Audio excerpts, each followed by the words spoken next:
Bonjour mes chers amis, comme tous les week-ends, un petit tour sur l'actualité concernant l'Ukraine. Donald Trump semble vouloir déjà mener une guerre économique auprès de la Russie, puisque il a décidé de faire en sorte que le baril de pétrole baisse. Nous savons très bien que malheureusement, la Russie vend encore du pétrole, qu'elle utilise des bateaux fantômes pour arriver à ses fins et donc gagner de l'argent avec. Euh, Autre chose importante, c'est que les Ukrainiens aujourd'hui tapent de plus en plus des sources énergétiques et notamment tout ce qui est lié au pétrole en Russie. Ça fait déjà quelques mois. Ça porte ses fruits puisque là aussi on commence à avoir des difficultés pour la Russie en ce qui concerne son ravitaillement en pétrole. Et cependant, bien évidemment, Vladimir Poutine se dit prêt à échanger avec Donald Trump, mais toujours en gardant ses lignes à lui, c'est-à-dire qu'il ne tient absolument pas compte du plan de paix de Zelensky. Zelensky qui est prêt à discuter également de la paix. En revanche, il ne tient absolument pas à ce que la Russie lui dicte son interdiction de rentrer dans l'OTAN. Par ailleurs, les territoires occupés, bien évidemment, il est impossible, du fait de la constitution ukrainienne, qu'ils restent dans les mains de la Russie.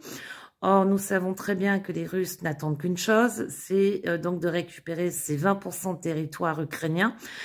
Quand bien même nous ayons un cessez-le-feu, Zelensky n'est pas dupe. Il sait très bien qu'un cessez-le-feu, ça signifie que la Russie va refaire ses forces pour réattaquer l'Ukraine et la détruire définitivement.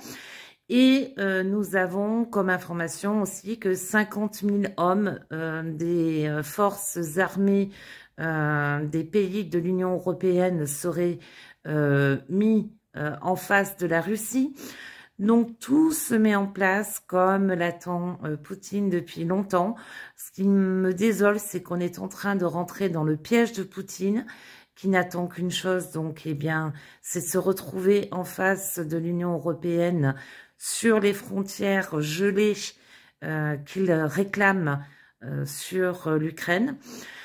Donc voilà, que vont donner ces prochains jours? Nous approchons malheureusement, dans un mois, ça sera 3 ans. 3 ans que nous avons une invasion à grande échelle de l'Ukraine de la part de la Russie, qui continue à taper sur les civils, sur les écoles, sur les enfants. Ces soldats qui ne font plus de prisonniers de guerre ukrainiens, mais qui les exécutent alors même qu'ils sont désarmés. Voilà un petit peu ce que l'on peut retenir déjà de ce mois de janvier, premier mois de l'année 2025. Je ne sais pas ce que nous réserve l'avenir avec Trump.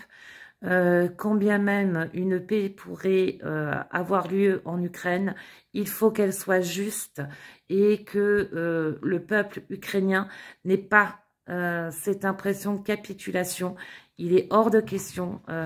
L'Ukraine doit gagner la guerre. C'est en gagnant la guerre que nous serons nous-mêmes Européens en sécurité, parce que ça, peu de monde veut l'admettre et pourtant c'est une réalité. Slava Ukraini, Heroyam Slava.